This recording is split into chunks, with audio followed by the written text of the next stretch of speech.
কি চলছে ভারতে? দিল্লি থেকে কলকাতা, বেঙ্গালুরু থেকে মুম্বাই, দেশের বিভিন্ন জায়গায় শিক্ষার্থীরা রাস্তায় নেমেছে। কোথাও বিশাল মিছিল, কোথাও পুলিশের সঙ্গে ধাক্কাধাক্কি, আবার কোথাও টিয়ার গ্যাস ও লাঠিচার্জের ঘটনা। পুরো ঘটনাটা শুরু হয় ভারতের মেডিকেল ভর্তি পরীক্ষা নিটকে ঘিরে। এই পরীক্ষার মাধ্যমে লাখ লাখ শিক্ষার্থী ডাক্তার হওয়ার স্বপ্ন নিয়ে অংশ নেয়। কিন্তু প্রশ্নফাঁস ও অনিয়মের অভিযোগ সামনে আসার পর অনেক শিক্ষার্থীর দাবি, তাদের বছরের পর বছর পরিশ্রম যেন এক মুহূর্তে মূল্যহীন হয়ে গেছে। এরপর বিভিন্ন বিশ্ববিদ্যালয়ের শিক্ষার্থী ও সাধারণ তরুণরাও এই আন্দোলনের সঙ্গে একাত্মতা প্রকাশ করতে শুরু করে। আন্দোলনকারীদের দাবি, শুধু প্রশ্ন ফাঁসের তদন্ত করলেই হবে না, পুরো ব্যবস্থায় স্বচ্ছতা এবং জবাবদিহি নিশ্চিত করতে হবে। আর এখান থেকেই আন্দোলনের পরিধি ধীরে ধীরে বড় হতে থাকে। পুলিশ এই আন্দোলন নিয়ন্ত্রণে নেয়ার পুরো চেষ্টা চালালেও শিক্ষার্থীদের থামাতে পারছেন না। সোশ্যাল মিডিয়ায় কিছু ভিডিওতে দেখা যায় পুলিশের দেয়া ব্যারিকেডের উপর উঠে শিক্ষার্থী ওয়েল্ডিং করছে। পরক্ষণেই আবার দেখা যায় পুলিশ লাঠিপেটা করতে আসলেই সোজা হয়ে দৌড়িয়ে দেশের জাতীয় সঙ্গীত গাইছেন।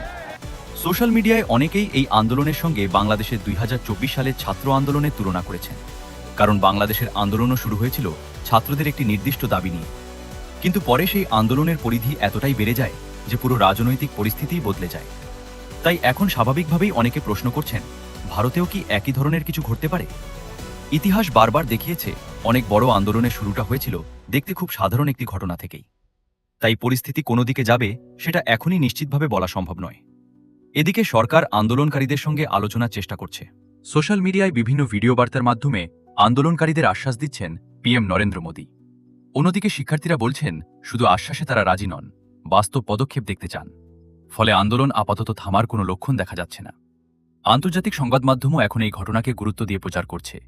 কারণ দক্ষিণ এশিয়ার সবচেয়ে বড় গণতান্ত্রিক দেশগুলোর একটিতে যদি লাখ লাখ তরুণ রাস্তায় নেমে আসে, তাহলে সেটা শুধু একটি দেশের বিষয় থাকে না, বরং পুরো অঞ্চলের জন্যই গুরুত্বপূর্ণ হয়ে ওঠে। আর এই কারণেই এখন সবাই নজর রাখছে আগামী কয়েকদিনে ভারতের সরকার কি সিদ্ধান্ত নেয়, আর আন্দোলনকারীরা তাদের পরবর্তী পদক্ষেপ হিসেবে কি ঘোষণা করেন। তাহলে শেষ প্রশ্নটা আপনাদের কাছেই রেখে যেতে চাই, এটা কি শুধুই একটি পরীক্ষার প্রশ্ন ফাঁসের প্রতিবাদ যা কিছুদিন পর শান্ত হয়ে যাবে, নাকি ভবিষ্যতে এই আন্দোলন আরও বড় রূপ নিতে পারে?